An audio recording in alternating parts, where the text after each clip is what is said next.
Four Pillars of Islam by Hassan Ali Nadvi. Chapter 2, Zakats, Part 2, continued from Part 1. Zakat in Judaism. AL-MUSLIMOON Nadvi writes under the caption Zakat in the earlier religions in the 5th volume of his monumental work Siratun Nabi. He says, Zakat is among the forms of worship that are common to all divine faiths, but it has been so much neglected by their followers that even its name does not apparently occur in the catalogue of obligatory duties prescribed by them, though the Quran asserts and other revealed scriptures also confirm that just as Salah, it is an essential feature of all religions. Zakat too has always been one of the main pillars. The covenant the Israelites had made with God included both of these obligations. Quote, "We made a covenant with the children of Israel, saying, establish prayer and pay the zakat, that is poor due, as is said in the Quran." Another ayat of the Quran, we made a covenant with the children of Israel, saying, Lo, we are with you if you establish worship and pay the poor due.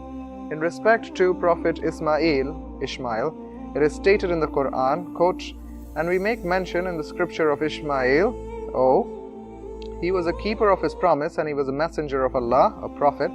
He enjoined upon the people worship and almsgiving and was acceptable in the sight of his Lord." And about Jesus it is mentioned that he declared, quote, "Allah has enjoined upon me prayer and almsgiving so long as I am alive."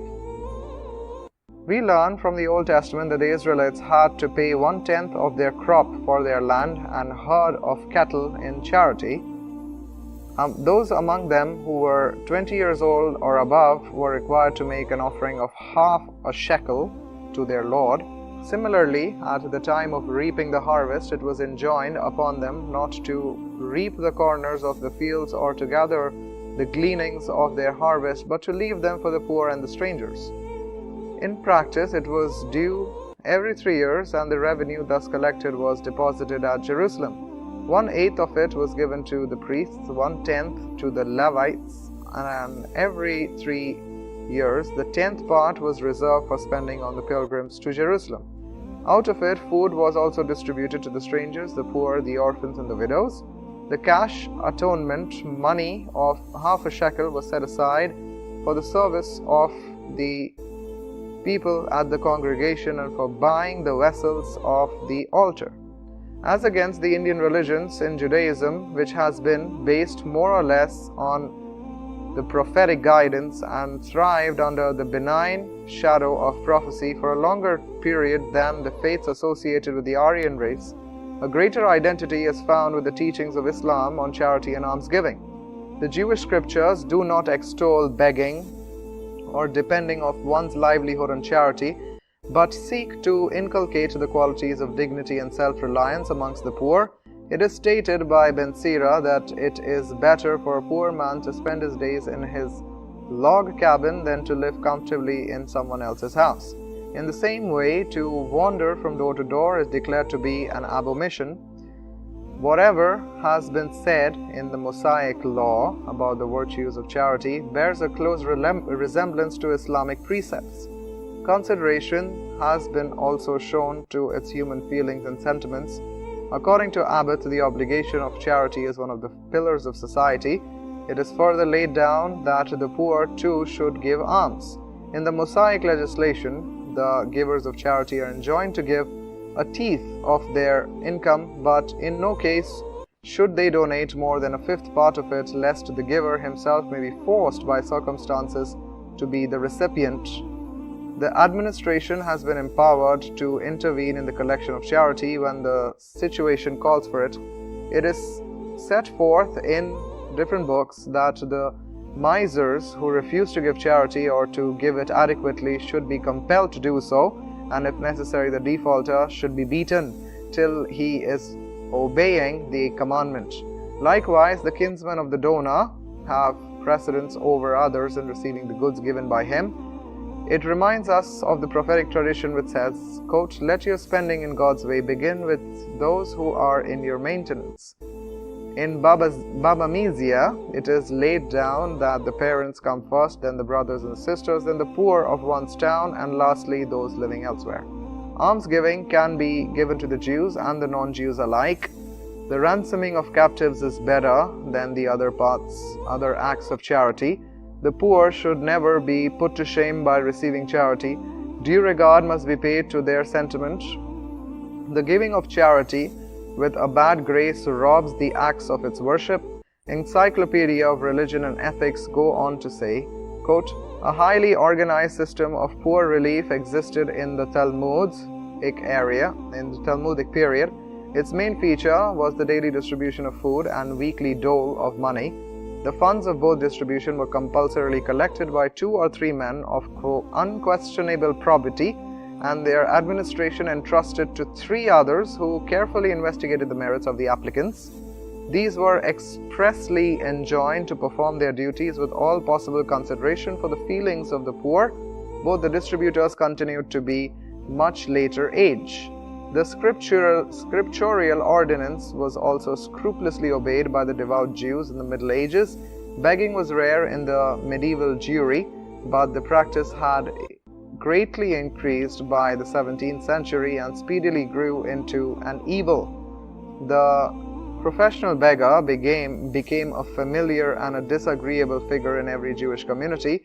His impurities and imprudence have been immortalized in The King of Scornus, which is a book. Modern charity organizations among the Jews of civilized countries has now, however, almost completely deprived him of his occupation. Notwithstanding the relative similarity with the teachings of Islam, a few instances of which we have cited above, a major difference between the structures of charity in the 2 religions is that amongst the Jews there exists a priestly class that is distinguished by birth or association for collection and administration of the teats, whose office is hereditary. As G.F. Moore has observed, quote, the basis of this system of collection of religious charity, as defined in the fundamental law, were the annual zakats of agricultural produce to be paid to the Levites, who in turn will pay to the priests. In the course of time, this arrangement led to the creation of vested interests in charity who, as is their wont everywhere, openly indulged in avarice and heartless exploitation. To quote again from Moore, quote, in the evil days before the Jewish rebellion of the year 66, high priest sent bands of braves who seized the properties of the threshing floors and beat the priests who tried to keep what they thought was their right to keep, unquote. The measure of sincerity displayed by the Jewish community in the discharge of religious obligation of charity can be realized from the following extract from the book referred above. Quote, this law contains no provision for the collection of teeth, which is the zakats, everything being apparently left to the conscience of the taxpayer, while all the experience proves to be a slender reliance. Even in the narrow limits of Judea under Persian rule, the voluntary method evidently did not work, and the compact in Neh 10:33 provides for the collection of the teats in the agricultural community by the Levites, accompanied by a priest. Even this plan was not successful. We read that the teats were not paid and the Levites deserted the temple to get a living by tilling their own fields. It is small wonder that the peasants earn the reputation of being untrustworthy in acquitting themselves of their religious obligations in this sphere. Even the most scrupulous of the class doubtlessly followed in this, as in other matters, the prescriptive usage of their fathers, heedless of the stricter interpretation of these laws in the schools and the refinements of the oral law. This negligence gave great concern to the religious leaders, but evidently their efforts to secure conformity to their standards had small success, nor was the laxity of the common man in such matters his private affairs, which he might have settled for himself with God. Such a robbery of God was a national crime which was visited on the whole people. The favor of God and His blessings could be recovered only by complete amendment of their ways. The neglect of teething was one of the causes of the exile of the Jews. The religious leaders no doubt endeavored, through instruction and exhortation, to impress upon the people the magnitude of their offending is in thus defrauding God in the person of His ministry, but they certainly did not succeed in bringing about a great reformation. Bearing in mind the evidence furnished by the Jewish scholars and the fact that the Jews have generally been famous for affluence and they have been freely engaged themselves in trade, usury and other means of making money, are also noted for business acumen, shrewdness, let us consider the Quranic verses in which the pointed reference is made to their racial characteristics of artfulness, greed and stinginess, and to their reluctance in fulfilling the monetary duties to God, even to the extent of being insolent. As is said in the Quran, "Verily, Allah heard the saying of those who said, Allah forsooth is pure, and we are rich. We shall record their saying with their slayings of the prophets wrongfully, and we shall say, taste to you the punishment of burning." As is said in another verse of the Quran, the Jews say Allah's hand is fettered. Their hands are fettered, and they are the accursed for saying so. No, but both of Allah's hands are spread out wide in bounty. He bestows as He wills. Unquote. The Quran tells us that the Jews of Arabia control a large part of the country's wealth and most of the trade was in their hands. They habitually evaded the payment of Zakat and shrank back from spending of their worldly possessions in other spheres of charity. As is said in the Quran, quote, "And remember when we made a covenant with the children of Israel, saying, worship none but Allah, and be good to parents, and be kind to the orphans and the needy, and speak kindly to mankind, establish prayer and pay zakats. Then after you slid back, except for a few of you being averse." Unquote. Christianity. Jesus had not brought for His followers an elaborate law corresponding to that of Moses. His mission was confined to enacting a few amendments in the existing Sharia of Moses, fostering a true spirit of sincerity, submission, kindliness, and fellowship amongst the Israelites. Jesus strove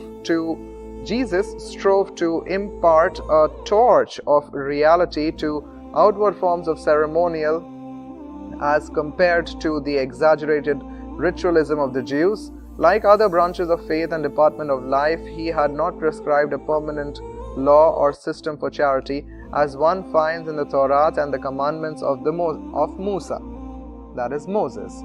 What He attempted was only to revive the element of truth, earnestness, philanthropy, and God-fearing in the framework of Mosaic teachings. No precise law or design of charity is thus found in Christianity, religious literature of Christianity, and in its canonical decrees. What is contained in them does not go beyond moral instructions and advice. For an idea of the conception of charity in the New Testament and the personal views of Jesus Christ concerning it, it is also of extent to which the duty was fulfilled later during the period of ascendancy of the Church, and in the Christian world as a whole, we refer to the following. Quote, "Christ in His sermons on the Mount and elsewhere in His teachings enforces at least and earnestly as the Jewish rabbis the duty of almsgiving. It is assumed that His followers are to do almsgiving, only their almsgiving must be done out of pure charity, Christians seeking to be perfect even as their Father which is in heaven is perfect, and not for any other desire for display or praise or self-aggrandizement." In the parallel sermons recorded in Luke, the Gospel, the injunctions are even more numerous and express. Quote, "Give and it shall be given unto you. Give to everyone that asks you, and of him that takes away your goods ask them not again. Love your enemies and do them good, and lend, never despairing, and your reward shall be great, and you shall be the sons of the Most High, for He is kind to the unthankful and evil," as is said in Luke 6:30. That which He enjoined, He promoted also by His example, spending much of the time of His public ministry in elevating the evils from which men suffer, going about good and healing all that were oppressed to the devil, because God was with Him. Yet we must not think of Christ as a weak philanthropist. Just as He tells men in their own case that they are to seek first the kingdom of God and His righteousness, and that all other things should be added unto them, so is helping others. He would have his followers show more regard to the care of the souls of his fellow men than to the relief of their bodies, as he himself is effecting cures or giving aid. Seeks not the immediate relief, but the ultimate improvement of those whom Jesus Christ assists. There is another point which is necessary to bear in mind, which is duty of mutual help amongst the Christians, in relation to which men stand to God and to Himself. This as once constitutes them as brothers, and inasmuch as all are ideally members of a society which is pervaded by a common spirit, all are bound in virtue to the membership to help one another. Bear you, says St. Paul, in the spirit of the Master, one another's burdens, and so fulfill the law of Christ.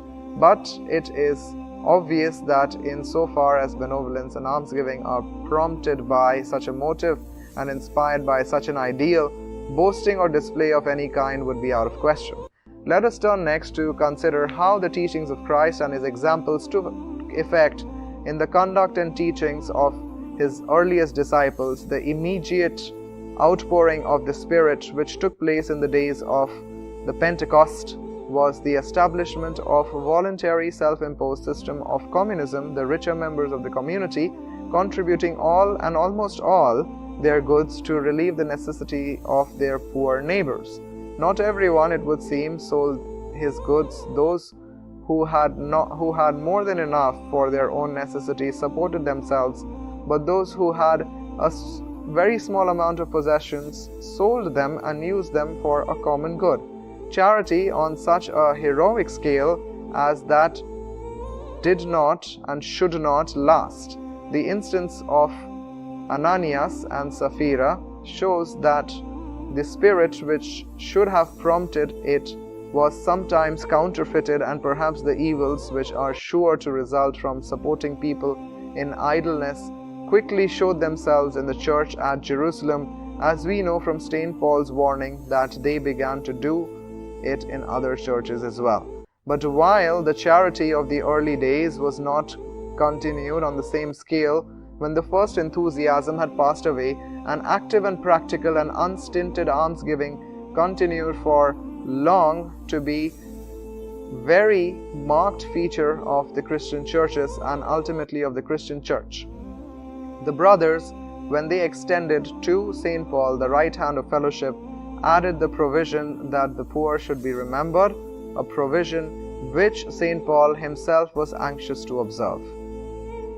Accordingly, in order to carry this out and thereby to knit more closely the divided churches of the Jews and the Gentiles, we find him organizing most carefully, both in the churches of Macedonia and those of other places, a collection and contribution of alms, of which he was to be himself, though accompanied by representatives of different churches, the bearer of the brethren who were at Jerusalem. The direction which he gives for a weekly collection of alms in this case seems to have the origin of a custom which was largely followed in the different churches and has continued to be in force to our very own day. Nor was the need of almsgiving and of showing pity to the poor less insisted on by the rest of the church than it was by St. Paul.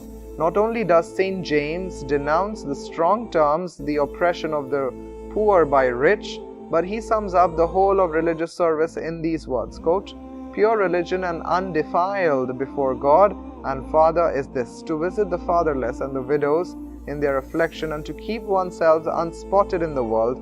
The author of the Epistle of the Hebrews concludes his practical advice to those whom he addressed with these words, "Do good and distribute, forget not, for which such sacrifices God is well pleased." Lastly, St. John put the duty in the clearest light, connecting most closely the service of man with its originating motive in the love of God, who has the world's good he says, and beholden his brother in need, and shuts up his compassion for him, how does the love of God abide in this person? We see then how the teachings of our Lord Himself and of immediate followers, almsgiving or the relief of the poor, was recognized as one of the primary duties of the Christian life, one which grows immediately out of the relation in which man stand through the Christ to God, and which is the immediate result and outcome of the recognition of the relationship. Islamic reform. Islam enacted a number of changes in the conception and the plans of zakat and almsgiving, which had far-reaching effects on the moral life of society. We will deal with a few of them as follows. Abolishing of vested interest in charity. Firstly, Islam abolished vested interests, both religious and lineal, that had got entrenched in the institution of charity. The monopolistic system had worked to the detriment of the privileged classes themselves by perverting their moral outlook and making them indolent. They depended solely on the charity and generosity of others. It was no longer necessary for them to engage in legitimate profession to earn their living. What held the guarantee of sustenance for such people was that they were the descendants of the Prophet and belonged to a particular family, or held a religious office, though they might not be discharging any of the responsibilities. In the outcome, a professional class had risen which, in spite of being devoid of the semblance of moral virtue, was exploiting religion for its own and monopolistic hold over it. At the same time, the poor, the weak and the downtrodden were put to a severe handicap before the donors felt that what they gave in charity should reach someone who held a high religious office, or was a descendant of the Prophet, or belonged to some other hallowed family. This practice was more pronounced in India, where the Brahmin priests or the Purohits had assumed an exclusive control over the institution of charity, with the needy and the indigent having no share in it if they did not possess Brahmin blood in their veins. In contrast to it, the sacred Prophet, once for all, put an end to the injustice by doing away with every kind of monopolism in charity. He even went to the extent of prohibiting the acceptance of zakat to the entire clan of Banu Hashim, to which he himself belonged, by proclaiming in an unequivocal manner that sadaqah is not allowed for us. On this own part, he strictly abstained from accepting charity in any form. It is related by Abu Huraira that when anyone brought to the Prophet something to eat, he used to inquire whether it's a gift or a sadaqah, and partook of it only if he was sure that it was a gift, and if it turned out to be sadaqah, he declined to eat it and offer it to his companions. He also forbade his kinsmen from accepting charity, so that they did not become accustomed to it, and the Muslims did not choose his family for making such offerings by the exclusion of others. It is related by Abu Huraira that once Hassan bin Ali, one of the Prophet's grandsons, put a date of sadaqah in his mouth. The Prophet admonished him and told him to spit it out. "Don't you know that we don't eat charity?" he said. This injunction held good during the lifetime of the Prophet as well as after his death. It is related that the Prophets once earmarked sadaqah is the grim of the people, and it is not permitted to Muhammad and his descendants to accept it. The Islamic corpus juris, that is faqih, has consistently upheld this principle, and it has been acted upon by all Muslims in the society. The doors of sadaqah and almsgiving have always remained open for the general body of Muslims to the poor and the needy and the destitute, and their rights have never been ignored. The attitude of the sacred Prophet towards his own kinsmen or his family was the same in all such matters. They were kept ahead of others when it came to giving or incurring a loss, but where economic benefit was concerned, they used to receive the smallest part of it. Thus, when usury was prohibited, the Prophet applied it first of all to his own family, and when the vengeance of blood, which was practiced in the days of paganism, was forbidden and all blood feuds were abolished, he began with forgiving the murder of a member of his own family. In his last Hajj sermon, the Prophet said, quote, "Remember, every vestige of paganism is under my feet.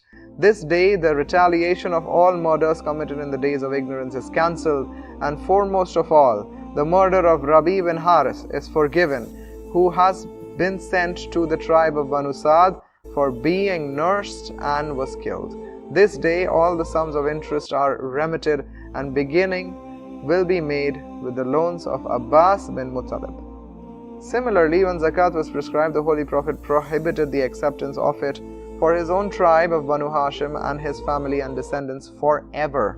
This has been the practice with all divine apostles and messengers of God, and a grand attribute of prophecy and apostleship, and in it the place of pride is held by the Prophet Muhammad himself, peace and blessings of Allah be upon whom. No intervening channels in zakats. The Prophet did away with all middlemen between the givers and the recipients of zakats, as was found in Judaism, such as the hereditary priests of Jerusalem, through whose agency alone could the duty of charity be discharged. The system of intervening channels of transaction had perverted the minds of those who were connected with the administration of charity, and they had established their monopoly over it. As the Quran says, quote, "O you who believe, many of the Jewish rabbis and the Christian monks devour the wealth of mankind wrongly, and they debar men from the way of Allah. They who hoard up gold and silver and spend them not in the way of Allah, unto them give tidings, O Muhammad, of a painful doom." Unquote. The middlemen of zakat and the almsgiving were dispensed with by Allah in the same way in which He had done away with the intervening links or intermediaries in salah and other modes of worship. A Muslim can offer salah, pay zakat, keep the fast, and perform hajj all by himself. All that he has to do is to acquire the necessary knowledge of the rules and conditions, without which these religious obligations cannot be fulfilled in a proper manner. But once this is accomplished and his motives have been set right, he can freely carry out these requirements without the insistence of an intermediary or a sanction of a priest. Augmentation of the right of the recipients. Another meritorious contribution of Islam is that before its advent, charity was hedged in by various restrictions, as for example, the recipients were not allowed to spend of it as they liked, and a part of it was reserved for the pilgrims of the holy city of Jerusalem, which was used up mostly in providing them with food and lodging. It goes to the credit of the Islamic Sharia that it has made less fortunate brothers who were deserving of zakat the masters of the goods that they received, and confer upon them the right to make use of them according to their needs and wishes. The later lam in the Quranic verse, lil fuqara wal masakin wal amilin, signifies that zakats belonged to those to whom it was given, and they were free to spend it in whatever way they liked. These improvements have made charity in Islam a most progressive, noble and comprehensive social and devotional institution. The importance of zakats. In the Quranic, zakats is mentioned side by side with salah on as many as 82 places in the Quran. The command, be steadfast in prayer, practice regular charity, actually runs through it. Apart from it, where the distinguishing qualities of the Muslims are set forth in it, it invariably pointed out that they establish prayer and practice regular charity. The Holy Prophet has included it amongst the fundamental duties of Islam. He has remarked that the foundation of the Islamic creed rests on 5 pillars. Number 1, affirmation of the truth, La ilaha illallah, Muhammadur Rasulullah, the establishment of salah, the payment of zakat, the performance of hajj, and keeping of fasts in the month of Ramadan. Once it was inquired from the Holy Prophet what Islam was. He replied, worship Allah and associate no one with Him, establish obligatory prayers, practice regular charity, and observe the fasts of Ramadan. It is related by Zaman bin Thabia that once asked the Prophet, tell me upon the word of God that He has commanded you to collect zakat from those of us who are well-to-do and distribute it to the poor. Of course, the Prophet replied. There are countless traditions of the Prophet supporting this view. In the Muslim society, it has been accepted and acted upon as a matter of course that salah and zakat are inseparable and cannot be detached from one another. The Quran states, but if they repent and establish worship and pay the zakat and then leave their way free, Allah is forgiving and merciful, in another verse of the Quran. But if they repent and establish worship and pay zakats, they are your brothers in religion. It is related by Abdullah bin Omar that the Prophet once said to him, I have been commanded to wage war against the people until they testify that there is no one worthy of worship except Allah and Muhammad is His messenger, establish salah and pay zakat. If they do so, they obtain the security of life and property from me, except for the rights of Islam, and their accounts is with God. It is further related by Abu Huraira that the sacred Prophet once said, quote, I have been commanded to wage war against the people until they affirm that there is no God except Allah and bear faith in me and accept what I have brought. If they act accordingly, they gain the security of life and property from me, accepting the right of Islam, and for those they are accountable to God. Need of organization. Just as the innate character of Salah and its place in the Sharia demand that it should be offered congregationally, Zakat too, in its very nature and legalistic significance, requires that it should be deposited in the public treasury and placed under the charge of the Khalifa and the Amir, that is the ruler of the leaders responsible for its management. The viewpoint of Abu Bakr. Such was the position of Zakat at the time of the Holy Book of the Prophet's death. After him, his deputy and successor, Abu Bakr Siddiq, was blessed with the deepest insight into the ideals, principles and objectives of Islam. It was his considered view that the refusal to deposit zakat in the public treasury was punishable with death. Abu Huraira has narrated in detail the events that led to Abu Bakr to arrive at this decision. He was also pointed out how a difference of opinion arose between Abu Bakr and Omar over it, but it was later resolved with the latter, that is Omar, changing his views and acknowledging the better religious understanding of Abu Bakr. It is stated by him that when the sacred Prophet died and Abu Bakr became the Khalifa, people began to turn to apostasy in large numbers. Omar ibn al-Khattab thereupon inquired from him on what ground would he sentence them to death when it has been declared positively by the Prophet that he has been commanded to be at war with the people till they affirm that there is no God except Allah. But if they made the affirmation, they would have obtained the security for their life and property from him, except for the rights of Islam, and for these rights they are accountable to Allah. Abu Bakr replied, I will certainly wage war against those who make a distinction between Salah and Zakat, for Zakat is the rightful claim of the goods. I swear that if they refuse to give even a kid, which they used to give during the time of the days of the Prophets, I will make war on them. Omar said, Abu Bakr was so clear in his mind about the correctness of his stand that I became convinced that he was in the right. Allama Katabi also has discussed at length the various kinds of backsliders, dissenters, rebels, and the nature of their refusal to pay zakat. From the account he has furnished of the episode, we know that the circumstances that prevailed at the time and led to the expression of divergent views by the companions. He writes, the apostates were of two kinds, one who had rejected the faith and turned towards paganism and abandoned the Muslim society. These were the people from whom Abu Huraira had spoken.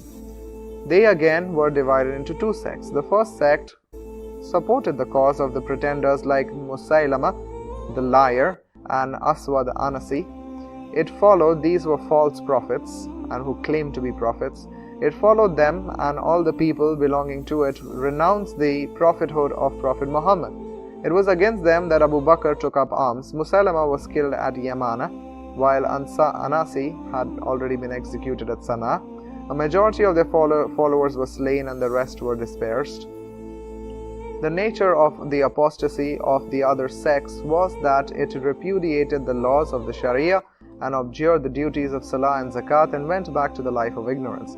At that time, only 3 mosques were left where Allah alone was worshipped, those in Makkah, Medina, and Abdul Qais. As against those people who differentiated between Salah and Zakat and repudiated the binding nature of Zakat as it was an obligatory duty or it was imperative to deposit it in the public treasury. They were in fact rebels, but were not termed as such because they were aligned with the apostates over the issue, and question of apostasy was uppermost during those times. Thus, all of them began to be described as men of apostasy. The practice of taking up arms against the rebels was introduced from the time of Ali bin Abu Talib, because by then they had formed a distinctive group and coalesced no more with the pagans and the renegades. Along with these deniers of zakat, there were some people who believed in it but were prevented by their tribal leaders from making the deposit. For example, there was a tribe of Banu Yarbu which had collected the zakat but was about to dispatch it to Abu Bakr, but Mali bin Nawira stopped them and had the money distributed in the tribe itself. It was these people in respect to whom the controversy arose, and Umar ibn al-Khattab was doubtful if war would legitimately be made on them. He approached Abu Bakr and discussed the matter with him, citing the Prophet's example, "I have been commanded to wage war against the people," as the tradition continues, in his support.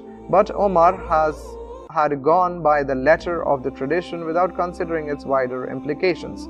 It was explained to him the zakat was a claim of wealth, meaning that the question was of the protection of both life and property, and it would not be isolated from relevant stipulations. The injunctions of the Prophet was accomplished by two conditions, both of which had to be fulfilled here. That is, in the case of rejectors of zakat, one condition, that is the payment of zakat, was wanting, and therefore the injunction could not be applied to them. Besides, Abu Bakr likened it to the question of salah, and since willful rejection of salah was without doubt punishable by death, the rejection of zakat too ought to be treated in the same manner. Thus the difference were removed, and there was a complete agreement of their views between them. Once Omar was convinced of the justness of Abu Bakr's stand, he wholeheartedly supported him in this campaign. His remarks quote, "I then realized that he was in the right," shows that he was fully satisfied with Abu Bakr's argument. The refusal to deposit zakats with the Imam was a blow that could have destroyed the foundations of Islam. It would have opened the floodgates of discord and rebellion. Had Abu Bakr vacillated and not put down the movement with a heavy hand, it would have led to other evils and there would have been no end to the chaos and disruption. After zakat, it would have been the turn of salah, and a group would have come out and emerged protesting that Friday prayers and other congregational service were unnecessary and salat would be easily offered at home. Similarly, about the fast of Ramadan, it would have been asked that what was the need to observe them during a particular month, when all that was required was that the month should be devoted to fasting in a year, and about Hajj, the rules and formalities prescribed for it were superfluous and could be disregarded if they did not suit one's own convenience.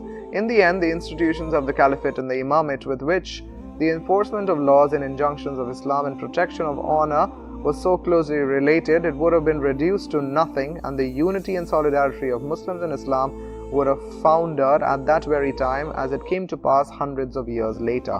The firm and the unbending attitude adopted by Abu Bakr may thus be said to have been inspired by God, and it provided to be decisive in the vindication of Islam and the preservation of its sanctity and inner reality. The Ummah is agreed to the correctness and wisdom of the stand taken by Abu Bakr, and it is also supported by subsequent events that what Abu Bakr did to beat back the challenges of apostasy, which was calculated to tear up the fabric of Islam into shreds, was wholly in conformity with the example set by the Prophet of God during his lifetime. Uthman bin Affan. Thanks to the strong action taken by Abu Bakr, the aforementioned arrangement prevailed for some time, and zakat of all categories of goods was deposited in the public treasury. But when Uthman became the Khalifa, he permitted zakat or an unapparent goods such as cash, gold, silver to be distributed to the deserving, and spent off these items of charity by the donor himself, while only that which was levied on apparent goods like agricultural produce, fruit crops and herds was to be deposited in the Baytul Mal. Writes Imam Abu Bakr Jassas in his commentary of the Quran, quote, "Zakat was first deposited with the Holy Prophet, and then later with Abu Bakr, with Omar, and with Uthman. Later, on a certain occasion, Uthman delivered a speech in which he said, 'This is the month of your zakat. Let those on whom it is due pay it, and then defray it on their own goods as well. He permitted the assessors to spend it individually, and the right of the Imam was thus terminated. Since the decision was taken by an Imam among the just and devout Imams, it was enforced immediately in the Ummah at the strength of the Prophet's dictum. On them, the owners, it placed the responsibility of their own goods. The negligence of Muslim states. The Islamic Caliphate, despite the variations in its moral and religious texture, preserved the practice of collecting zakat on apparent goods, and as we learn from the Imam Abu Yusuf treatise Al-Kharaj and other works dealing with the Caliphate's economic structure, it was maintained till the last days of the Abbasids. Ultimately, this Islamic injunction ceased to be an operative in Muslim countries, which as a whole did not conform to the pattern of the Sharia and could hardly be described as successors of the Caliphate, at least to be in ethical, social and economic spheres. The whole of the Islamic world was plunged into strife and confusion, and the Muslims were deprived of the blessings of the Sharia. If the Muslim states today are assailed by the forces of heartless capitalism, deceptive socialism and unbalanced communism, they are only paying the penalty of their own blunder. As is said in the Quran, quote, "And verily we make them taste the lower punishment, that is punishment of this world, before the greater, that haply may return," unquote. The lowest limit. Zakats, which Islam has enjoined upon Muslims, marks the lowest limit for the expression of human sympathy, kindliness and compassion. It is the duty, the disregard or violation of which is not in any circumstance tolerable to God. The Sharia is emphatic in its insistence upon its observance. It has prescribed an essential requirement of the faith for the Muslims, as is said in the Quran, quote, "But if they repent, establish prayer and pay the zakat, then they are your brothers in religion," unquote. A person who abjures zakat or declines willfully to pay it is deemed to have forfeited the claim to be a Muslim. There will be no place for him in the fold of Islam. Such were the men against whom Abu Bakr had taken up arms, and his actions were supported universally by the companions of the Prophet. Other obligations on wealth. The Holy Prophet had, in his teachings and personal example, made it clear that his friends and companions that zakat was not the end-all be-all of monetary good doing. It was not the highest form or ultimate state of charity. In other words of the Holy Prophet, quote, "Beyond question, there is no obligation on wealth aside zakat," unquote. It is related by Fatima bint Qais that once the Prophet was asked, or she herself asked him, about zakat, he replied, quote, "Beyond question, there is no other obligation on wealth aside of zakat," unquote.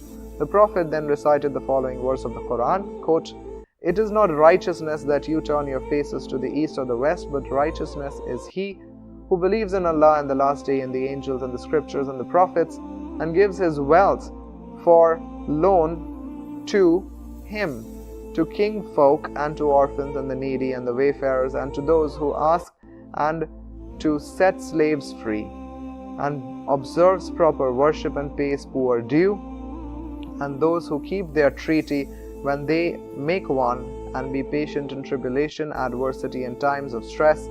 Such are those who are sincere, such are the fearing of God," unquote. The attitude of the Prophet towards wealth. The attitude of the sacred Prophet towards wealth and family, keeping in mind that he possessed the utmost affection of the Ummah and was the greatest well-wisher, and he himself has said, "The best amongst you is the one who is good for his household, and among you I am the best for my household," unquote, was typically illustrative of the prophetic point of view. It was the attitude of a man to whom the sublimity and all-powerfulness of the Divine Being was an absolute and self-evident reality, whose morals were the morals of God, and who was permanently solicitous of the day of judgment and the final judgment, as is said in the Quran, quote, "The day when neither wealth nor progeny will avail any man except him who brings unto Allah a pure heart."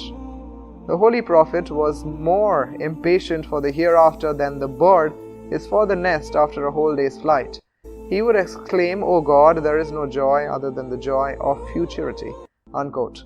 Wealth in his eyes was of no great importance than the foam of the sea or the grim of the palm. To him, the whole of mankind was a family of Allah, and he regarded himself to be the guardian and protector of the orphans, the needy, and the destitute.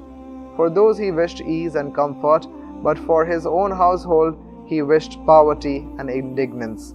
Not unoften would he cry out from the depth of his heart, "What I like is that I may eat my fill on one day and go without a meal on the other." And also said, "O God, bestow upon the descendants of Muhammad only so much provision as may be necessary to sustain life." The Prophet had no hesitation in conveying to his wives the message of the Lord. Quote, "O Prophet, say unto your wives, if you desire the world's life and its adornments, come, I will content you and I will release you with a fair release. But if you desire Allah and His Messenger and the abode of the hereafter, then lo, Allah has prepared for the good amongst you an immense reward." Unquote. The pious wives on their part had willingly chosen to live with him and not with their parents or their brothers, where every worldly comfort was available to them. The life of the Prophet and his family. What now was the life of the Prophet's wives had adopted for? Let us hear from Aisha herself. Quote, "The members of the Prophet's household, say she, never ate barely bread to their heart's content. For months the oven was not lit in the house, and we lived only on dates and water. When the Prophet died, there was nothing in our house which a living creature could eat except a piece of bread I had taken away in the cupboard." Once Omar paid a visit to the Prophet and found to his surprise that the Prophet was sitting on a mat which was making marks on his body. In the corner of the room there was a small quantity of barley, in another was a spread of skin of an animal, just above his head was hanging a water skin. Omar relates, on seeing it, tears came into his eyes. The Prophet inquired from him the reason for his weeping, and Omar replied, "O Prophet of God, I have every reason to weep. This is the mat which has made deep impressions on your bare body. The room itself is so comfortless, while the palaces of Persia and the Emperor of Rome are in the midst of their lakes and gardens, and you are an apostle of Allah." The Prophet remarked, "Are you caught in two minds? These are men to whom the things of comfort and enjoyment have been granted in this life only."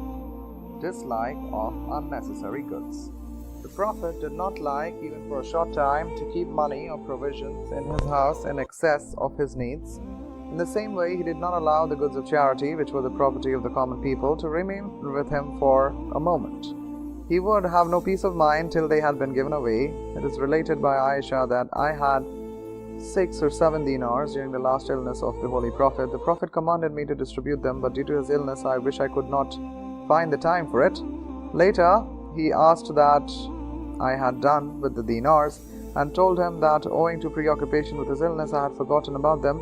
The Prophet then sent for the dinars, and placing them on the palm of his hands remarked, "What would the assumption be of the Apostle of Allah if he joined him in such a state that these are lying with him?" This was the practice of the Prophet, to distribute the articles of charity as soon as he received them. Uqba bin al-Harith relates that once in Medina I offered the Asr prayer behind the Prophet. The Prophet finished the prayer service and left abruptly for the apartment of one of his wives. The people could not understand it, and they were worried. On returning, the Prophet felt he was surprised at the manner of his departure.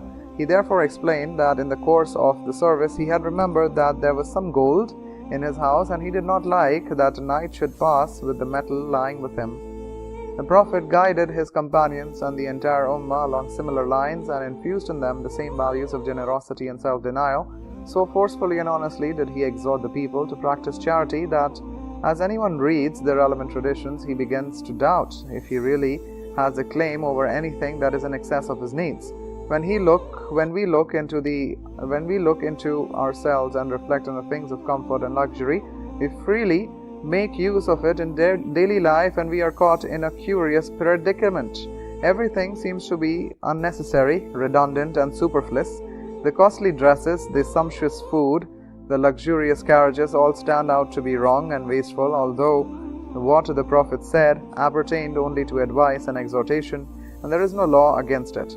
But such was the way of the Prophet. Quote, verily in the Messenger of Allah we have a good example for who looks into Allah and the last day and the remembrance of Allah much. Unquote. The Prophet once said, he who has a conveyance in excess should give it to him who is without a conveyance. He has a meal in excess should give it to him who is without a meal. He also said, he who has a meal for two should share it with a third, and he who has a meal for three should share it with a fourth. Another of his tradition reads, he is not a follower who eats his full and sleeps comfortably in the night while his neighbor by his side goes hungry, even though he may not be aware of it. Unquote. It is related that once a man came to the Prophet and said, O Prophet of Allah, provide me some clothes. There is no one amongst your neighbor, the Prophet asked, who may have 2 pairs of clothes in excess of what he needs. The man replied that more than one of his neighbors were in that happy position. The Prophet thereupon remarked, may Allah not bring him and you together in heaven. Unquote. Worth of a man and importance of the compassion in Islam. The Holy Prophet placed man on such a high pedestal of nobility and ascribed such great virtue of taking care of his needs and bringing succor to him that no higher and more admirable conception of humanity and brotherliness can be possible. From the Islamic point of view, a shirker, transgressor in respect of his rights of man is no better than a renegade and a backslidder in the path of God. It is stated in one of the divinely inspired traditions of the sacred prophet, on the day of judgment, God will say to his slaves, I fell ill and you did not visit me. The slave will reply, you are the Lord of the worlds. How could I visit you? God will thereupon say, did you not know that such and such slave of mine was ill and you did not care to visit him? Had you gone to see him in order to be of comfort or help, you would have found me there. He will again ask, O son of Adam, I asked you for food, but you did not give it to me. The slave will reply, you are the Lord of the worlds, how could I give you food? God will say, are you not aware that such and such a slave of mine begged you for food and you did not give it to him? Have you fed him? You would have found it with me. God again will ask, O son of Adam, I asked you for water, but you did not give it to me. The slave will reply, you are the Lord of the worlds, how could I give you water? God will say, such and such slave of mine asked you for water, but you did not give it to him. Had you given to him, you would have found it with me. The limits of benevolence, kindliness, and fellow feeling was that the Holy Prophet laid down a permanent law and maxim that no one amongst you, the Muslims, can become perfect in faith until he wishes for his brother what he wishes for himself. The living model of the teachings of the Prophet. The life and character of the Prophet had made such a powerful impact on the hearts and minds of the companions that their attitude towards life, family, and property was largely determined by his own example, and they, on the whole, had become living symbols of his precepts. Of them, those who were nearer to him naturally bore a deeper imprint of his personality. The deeds of piety, compassion, and self-denial that were habitually performed by them in daily life are worthy of being written in letters of gold in the annals of religion and ethics. No community in the world can boast of such marvelous legacy of virtue and moral excellence. It is well known fact that Abu Bakr had once his wife wanted to eat halwa, that is a kind of a sweet meat made of flour, ghee, and sugar. She began to save a few pieces from the daily allowance she received from the public treasury and thus collected the money needed for its preparation. When Abu Bakr came to know of it, he returned her savings into the Bayt al-Mal and instructed her that her allowance may be reduced by what she had saved for the dish, since it appeared that she could do without it. The sacrificial spirit of Umar ibn al-Khattab and the life of rugged simplicity and asceticism he led have become proverbial. It will suffice here to relate the incident of his journey to Jabia in Syria as the Khalif of the Muslims and the head of the Islamic State. In words of a renowned historian, Umar ibn al-Khattab was riding on a camel and his head was shining in the sun. There was neither a cap or a turban over his head. His legs were dangling on the sides of the saddle, and under him there was only ordinary woolen cushion, which served for his bed, which he halted for the pack saddle when he rode.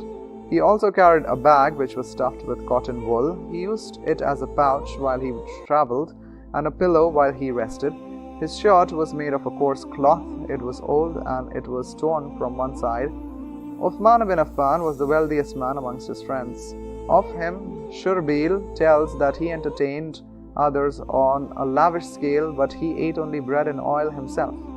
Ali ibn Abu Talib is included amongst the most self-denying of the companions. His life of rigid self-restraint and austerity has been described in the following words by Darar bin Damora. Quote, "He shunned the world and its allurements and liked the darkness and solitude of the night. He had a reflective nature and would often appear to be lost in thought. In that state, he would make movement of his hands, which showed that his attention was turned inwards. His dress was simple and his food was very little. By God, he looked to be one of us, that is the common people. If we asked anything from him, he would answer promptly, and when we went to see him, he would start the conversation himself. When we invited him, he would readily accept our invitation." Unquote. The influence of the Prophet's character was felt in the lives of the people of his household, the illustrious Khalifas, and the holy companions in proportion to the closeness of their association with him. The place occupied by Aisha, his most beloved wife, in devoutness, self-denial, and magnanimity is very high. It has, for instance, been put on record by the chroniclers that once she distributed 100,000 dirhams as charity, despite the fact that her own clothes were worn out and she was fasting. After it was over, the maid said to her that it would have been better if she would have saved a few dirhams for iftar. Aisha replied, I have had you reminded me of it at that time. She had given away 100,000 dinars and forgotten her own hunger. The early Islamic society. Self-effacement had become a second nature with the companions. Ibn Omar tells that, quote, "We have seen days that none of us had a greater claim on his wealth than his Muslim brother. Consequently, there took place events which joined the frontiers of kindliness with those of fellowship and carried fellowship to the heights of altruism and self-sacrifice. It is related by Ibn Omar that once a companion of the Holy Prophet received the head of a goat as a gift. Thinking that such and such person had a greater need for it, he sent it to him, but he thought of the same and sent it to his friend. The head of the goat thus traveled from one person to another till it made a round of 7 homes and came back to the companion who had received it first." Passing from the companions to the Tabeeen, who were the students of the companions, we learn from Hassan al-Basri that during their time the moral and spiritual state of the Muslims was such that at daybreak a man from amongst them would announce, "O you householders, take care of the orphans in your midst, take care of the helpless in your midst." Ahead of all others were the tribe of Banu Hashim and the people of the Prophet's household. They pursued the path of truth, honestness with single-minded devotion. Innumerable instances of generosity and kind-heartedness of Imam Hassan and Abdullah bin Jafar are recorded in history. Imam Ali bin Hussein bin Ali, popularly known as Zainul Abidin, had received the largest share of his virtues from his ancestors. It is related by Ibn Ishaq that during the lifetime of Imam, many people did not know from whom they were getting their livelihood. When the Imam died and the supply stopped, they came to know that it was him who used to bring the provisions to them secretly in the night. On the death of the Imam, it is discovered that his body bore marks of bags he used to carry to the homes of poor and the needy people.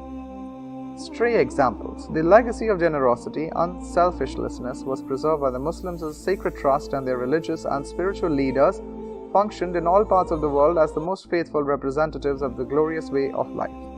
That no money should be left in the house when the night fell was regarded by these truthful and pious men as a regular rule of conduct.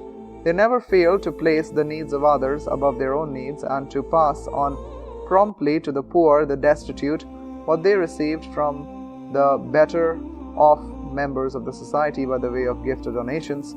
Their motto was that, quote, "It, that is charity, should be taken from the well-to-do and distributed to the poor," unquote.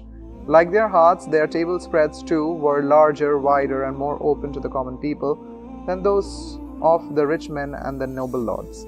It was once remarked by Sheikh Abdul Qadir Jilani, universally accepted as the leader of the whole class of Sufiya Ikram, that is the venerable Sufi ascetics, about himself that, quote, "There is a hole in the palm of my hand, nothing stays in it. If I had 1,000 dirhams, they would have been spent up before dusk," unquote. On another occasion, he is reported to have said in a wistful mood, "I wish the whole world had given it to me. I would go on feeding the hungry." These evolved souls, these men of piety and godliness, were found in various parts of the far-flung world of Islam. They were the true blossoms of the tree of apostleship.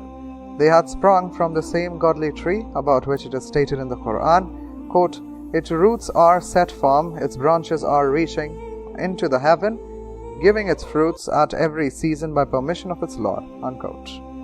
Volumes can be written on the deeds of religious charity and selflessness which mark the lives of these purest specimens of humanity. To illustrate our point, we will refer to a few of such incidences here. About Hazrat Nizamuddin Auliya of Delhi, it is related by his attendant that he took sahri, that is the morning food before fasting, to him, which included all kinds of dishes, but the Shaykh partook very little of it, and for the rest he instructed that it should be kept carefully for children. Abdur Rahman, whose duty was to take the sahri to him, tells that he often ate nothing. The Khwaja would implore him to take some nourishment, as he ate very little at the time of iftar, and he did not eat anything at sahri, and he became very weak.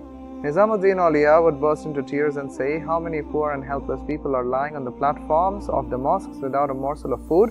They spend their night in starvation. How then can this food go down my throat? The attendant reports that often he used to take back the meal untouched by the Shaykh. When the hour of his death drew, then the Shaykh summoned all of his disciples and attendants to his bedside and said, be witness to it that if Iqbal, that is the name of his attendant, has held back any of the provisions in the house, he will have to answer for it tomorrow on the day of judgment. Iqbal affirmed that he had spared nothing. Everything had been given away in the name of God.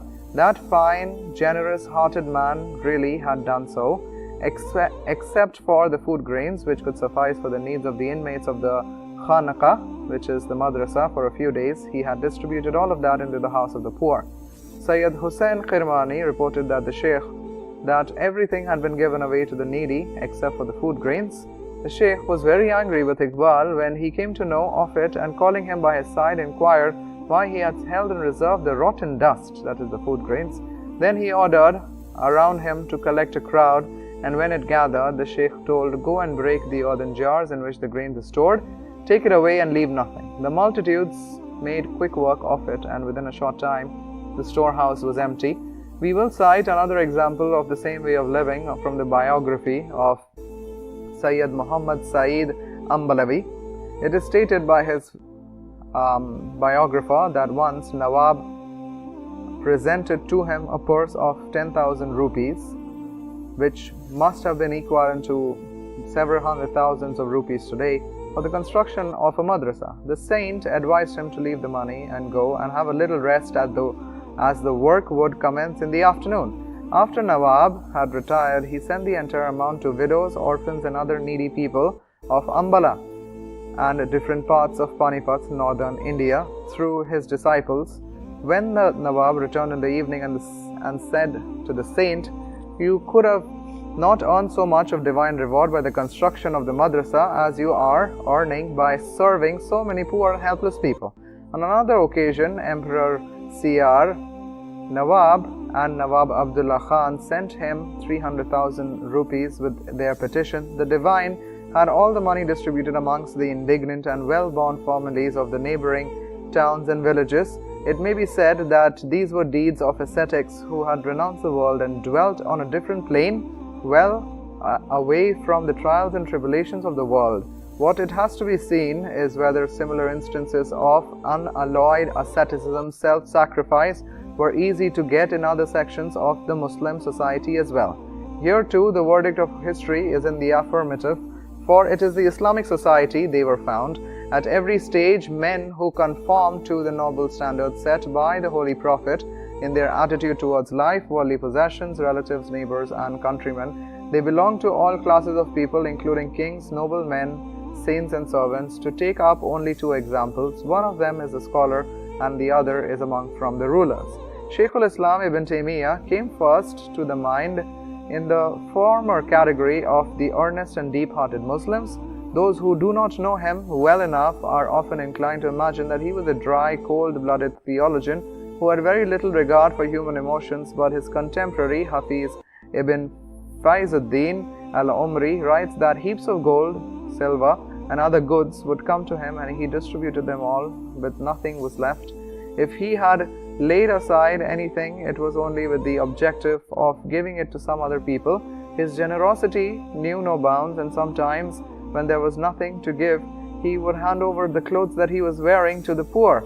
From the class of kings and emperors, Sultan Salahuddin Ayyubi came an ideal choice. He was the ruler of the largest Muslim empire at that time and had inflicted a crushing blow to the mightiest military power of the known world. His friend Ibn Shahdad tells that the entire assets of the Sultan at the time of his death amounted to mere 47 dirhams and a gold coin. He left no property for his descendants. His powerful monarch, whose empire extended from north of Syria in Asia to Sudan in Africa, departed from the world in such a state that there was not enough money in his house to pay for his funeral. Ibn Shaddad relates, quote, "Not a piece was spent from his legacy on his burial.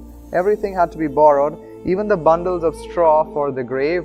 The shroud was provided by his minister and chronicler Qazi Fadil from legitimate source. The austere and self-denying way of living was not peculiar to any generation or school of thought, but all the theological scholars, divines, and spiritual leaders abided by it. A new day, a new provision was the guiding principle of their life. They never saved anything for the future, nor did they economize in the fear of becoming empty-handed tomorrow.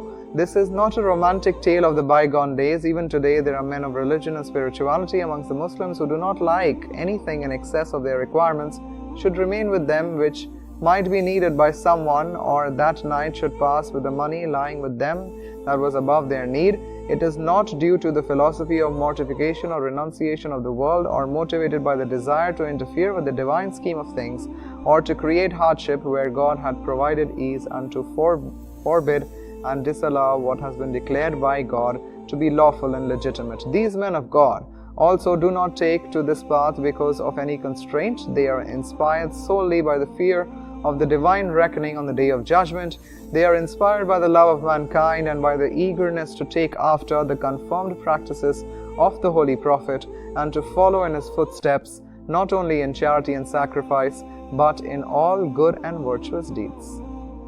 The last phase. Notwithstanding the failings against which the Muslim reformers have been striving to the best of their ability, the Islamic society is still conspicuous for fellowship, large-heartedness, and compassion. Thanks to the precepts of Islam, the spirit of mutual help, sympathy, and kindliness has penetrated into the inner depths of its consciousness. The Muslims are comparatively free from the evils of crude materialism and the worship of the stomach. In the Muslim society, there has never been a dearth of men to raise the banner of revolt against the excessive attachment to worldly things. The force and extent of competition, selfishness, and greed is definitely less in it than any other society which believe that there is no other life beyond the worldly existence and aspire only for material ease and comfort. In the Muslim society, there is a greater scope for the promotion of social justice and other laudable social and moral ideals because of the instinctive respect it has for the Islamic way of life, to whatever degree it may be, and the existence of a spiritual tie which has invested its diverse elements with a sense of identity and brotherliness. Instinctive fellow-feeling or enforced equality. An attribute uncommon to the different social and economic movements popular in the modern world is the lack of faith in humanity. The leaders of these movements and their advisors have a special liking for a regimented and a restricted sort of equality over instinctive fellow-feeling and kindliness. They overlook the fact that man does not live by earning and spending alone, nor can mere partnership or equality in material possessions fill the vacuum in his life. There is a greater need of genuine human sympathy in life than equality of income or community of means of production. Sometimes a tear springing from the bottom of a bleeding heart proves to be more efficacious than piles of gold and silver. All men are dependent on one another. No one is above the operation of the law of interdependence.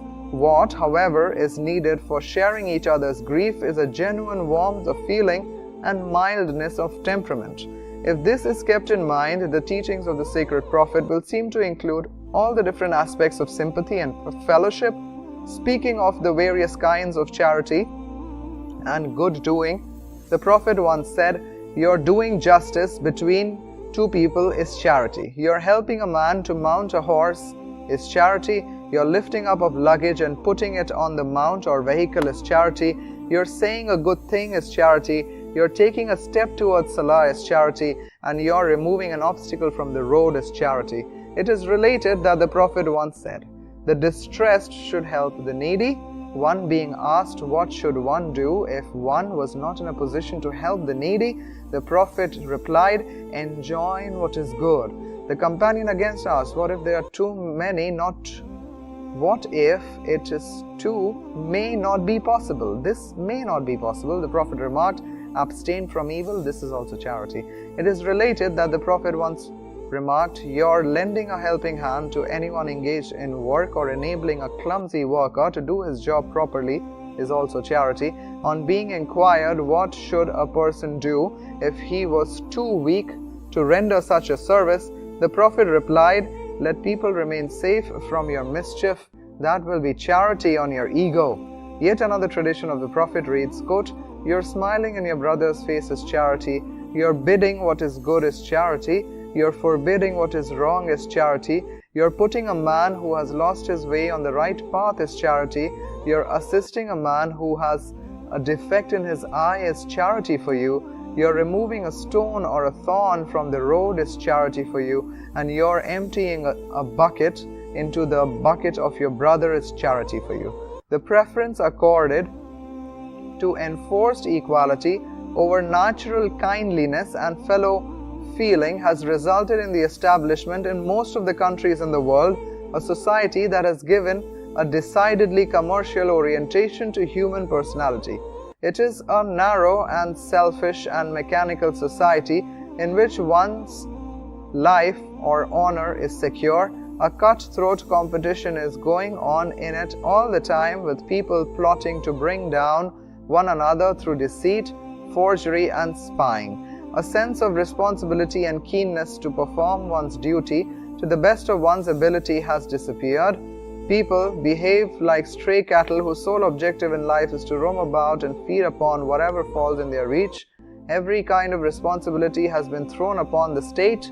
One conducts oneself in relation to society like a witless child, with the state doing everything for everybody. The noble ideals of human sympathy, generosity and self-denial have lost their meaning. On the other hand, compassion, benevolence arising out of the innermost recesses of the heart, peace and serenity, truthfulness and self-assurance were seen in their most glorious light in the original Islamic society, and their influence was felt in every walk of life. But this radical transformation of human disposition was not peculiar to that age alone. It can be brought about at any age and any time. Any society which adopts for its ideals the spontaneous feeling of sympathy and kind-heartedness in contrast to enforced equality will be best with a true bond of love and affection. Its members will become the well-wishers of each other, acknowledging each other's rights with an open heart and disposing against each other with truth. Each generation will bear witness to the virtues and excellence of the preceding generation and pray to God for its salvation. It is of such men that the Quran has said, quote, "And those who come after them and say, Our Lord, forgive us and our brothers who were before us in faith, and place not in our hearts any rancor towards those who believe. Our Lord, you are full of pity and merciful." Unquote. This, in brief, is the picture of true Islamic society, in which everyone behaves as a mirror of his brother, wishing to see him free from blemish and preferring for him what he prefers for himself. Quote, as is said in the Quran, "Why did not the believers, men and women, when you heard the slander, think good of their own folk and say, it is a manifest untruth?" Unquote. The Holy Prophet has alluded to this enviable state in these few words, quote, "In kindliness and affection, the Muslims are like a single body. If any part of it is stricken with disease, the whole body develops fever and restlessness. In such a society, honesty, gentlemanship, truth and trustworthiness become the order of the day, and everybody acts as if he was his brother's custodian. The Prophet said, quote, "Every Muslim is a Muslim's brother. He neither harms himself nor leaves him alone when he is in need of help. He neither tells a lie to him, nor bears a grudge against him, nor puts him to shame. The life and honor and property of a Muslim are sacred to one another." Life in many countries has, on the contrary, become a curse, a specimen of hell in misery and wickedness. Quote, "Every time a nation enters hell, it will curse its sister nation." Unquote. In the modern totalitarian states, for instance, when a new dictator comes into power, he considers it a duty to denounce his predecessor and charge him with treason, dishonesty, and other grave malpractices. Even if a person becomes a ruler for a day, he leaves no stone unturned to wreak a terrible vengeance on his critics and adversaries. Quote, "And when he turns away from your efforts in the land is to make mischief therein and to destroy the crops and the cattle, though Allah loves not mischief." Unquote. For him, he who still opts out for the path of folly and wretchedness, the pronouncement of the Quran is as follows, quote, "Would you exchange that which is higher for that which is lower? Go down to any country and there you shall find it." Unquote. Jazakallah khair. Wassalamu alaikum wa rahmatullahi wa barakatuh.